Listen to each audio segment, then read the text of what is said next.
This Temu Silicone Baby unboxing might look tempting, but I would not treat the main product photo as proof by itself. The search intent is simple. People want to know if this is worth buying or a cheap mistake. For this toys item, I would check 3 things before buying.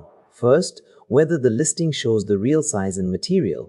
Second, whether buyer photos match the promise. And third, whether low-star reviews repeat the same complaint.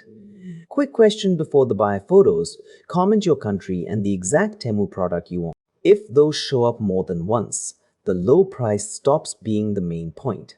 The clean buyer test is this: if the review photos prove the exact use case, it can still be interesting.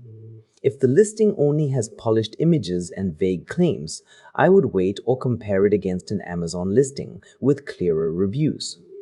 My verdict is only if the price is genuinely cheap enough to justify the risk. Based on the listing and review signals, not a hands-on test, I would only buy it if the product page